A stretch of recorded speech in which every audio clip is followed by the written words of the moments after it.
What's up, everybody? Tyson Roush, Let's Talk Jets Radio on a miserable, snowy Monday, following a quite miserable Sunday where the Jets lost to another winless team, the second one this season.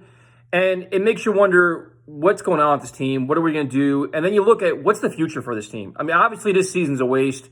You're going to watch them get blown out by the Ravens. They're going to play a home game versus the Steelers where it's going to be 75% Steelers fans. It's going to be a mess. This season's a mess. The rumors are going to start. Who's coming? Who's going?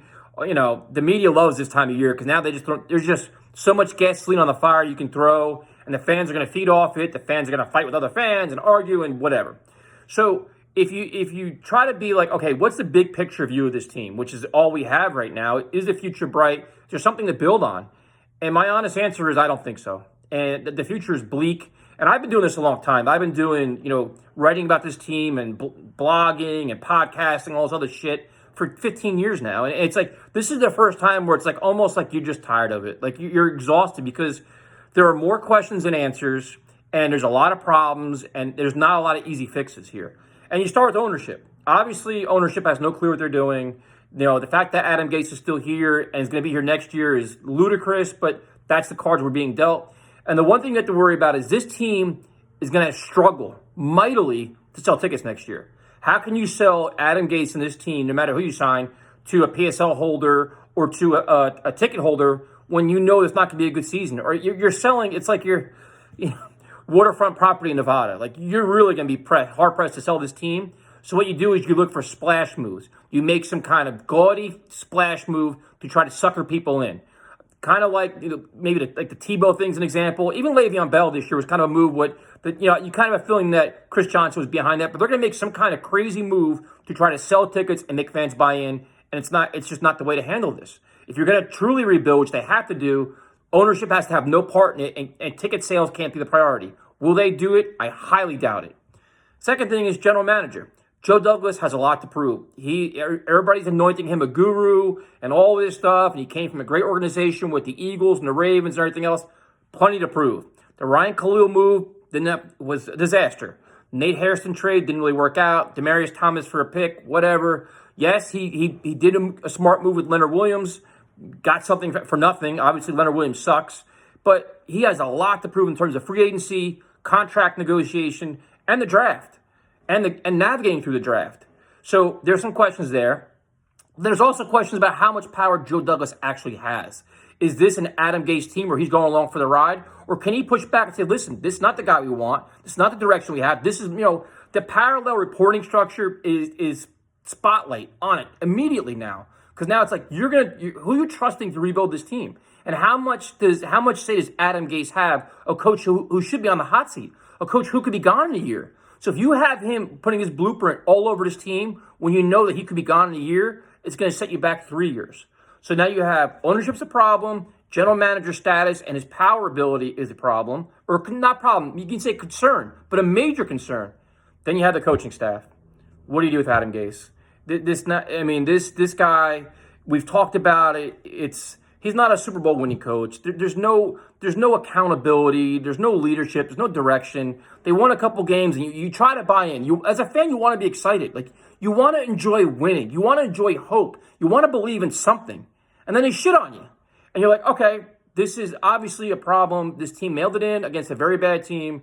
They do not know how to handle adversity. I mean, listen, when the going gets tough, this team melts, man. We've seen it, and you wonder what it takes to even clean this up. And my best point of reference will be Bill Parcells. When the Jets had to make a power move to bring in Bill Parcells, he had to clean out a whole lot of fucking stench in this organization. From players out of shape, players not disciplined, bad players, bad contracts. And he brought in guys that love the game of football. And this is where I'm going to next, the players. Guys that truly give a shit. When you have guys like Curtis Martin, Kevin Mawai, Brian Cox, Mo Lewis, Victor Green, these guys live for the game. Like, losing is just unacceptable. It's a mindset. Like, you sit there and be like, what the fuck are we doing? We are not losing to this team. And I'm not going to let you lose this team. I'm not going to let you slack off. Now, yes, the Jets have Jamal Adams, and Mosley was, a wasted year from him, but you need a whole new mindset in this locker room. Yesterday should have been prevented. There's got to be guys, even Keyshawn Johnson, Wayne Corbett, all these guys. It's a mindset. It's like we are not going to back down from anybody. We are not going to mail it in. We are going to play for 60 fucking minutes, and you can't handle us. The Jets don't do that. When they wait for the next shoe to drop and they quit. Yesterday they quit. They weren't giving max effort. It was obvious, and nobody's even trying to change it. And that's not Adam Gase, smashing his clipboard and throwing things. That's just the mind. That's the culture. That's the real culture of this organization. The culture in this organization is they've accepted excuses and they've accepted losing. From the ownership to the front office to the coach to the players. They collect their paycheck, they do whatever they do, and they go on their merry way, and nobody gives a shit. And from top to bottom. So you look, all right, now you look at it. Ownership, general manager, coach, looking at the players. You want a glimmer of hope for this team going in next year? What is it? Sam Darnold? Okay, I'll give you Sam Darnold. He's shown some flashes. He's also shown some inconsistency and some concerning things too. 3 very good games, a couple bad games. Yesterday, he played okay, made some bad decisions, wasn't helped by the offensive line, wasn't helped by the drops. But you almost want to see him overcome that, get pissed off, get in somebody's face, and just will his team to victory. Like, just don't go with the flow with your head down. Like, be that emotional leader. Like, this is fucking ridiculous. Like, play better. Do something. We're going to find a way to win this game and keep us on a run. But say he's a building block. After that, what do you have? Your offensive line, you can make a case you need 4 new starters, at least, and you can say 5. Even if it's 3, that's a whole lot of change. Your running back, good chance Le'Veon Bell's not going to be here. Powell's a free agent. Montgomery's a free agent. What do you have at running back? Josh Adams? You need players there. Wide receivers. Robbie Anderson's a free agent. Jamison Crowder, solid piece. After that, Quincy, no idea. Demaryius Thomas, free agent. I mean, what do you have there? Josh Bellamy? Tight end. Ryan Griffin, solid. Chris Herndon, unknown. You're looking at your building blocks. Tell me your building blocks on offense. You need a fucking ton of help. A ton of help. And then you gotta hope that the help you bring in is actually good. Like, think about it on defense. Tremaine Johnson was supposed to be an answer. He's part of the fucking problem. So where on offense, your only hope is Sam Darnold can overcome questionable coaching, another revamped offensive line, and all new pieces around him. Because you're basically going to have new running backs and probably 2 new receivers. Talk about change. It's a shitload of change. Fine. Defense, if Greg Williams stays and doesn't take a job somewhere else, which hopefully he stays. Contractually he's here, but you never know. The defensive line, I mean, Quinnen Williams, I'm so tired of hearing excuses for him.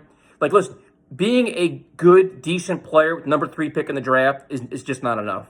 You expect more. Maybe an NFL offseason, a strength and conditioning makes him better, but he's got to be, it's just got to be better than this. Henry Anderson's doing his thing. I mean, the defensive line is not, you could say there are some pieces there that you can hold the 4 guys that are doing a good enough job with Fodokasi and if Nathan Shepard, fine. After that, you look at what else you have. The linebackers. Okay, C.J. Mosley coming off injury. Hopefully he stays healthy. Avery Williamson, pretty good chance he's going to be gone based on his contract. I'm assuming you bring back Neville Hewitt.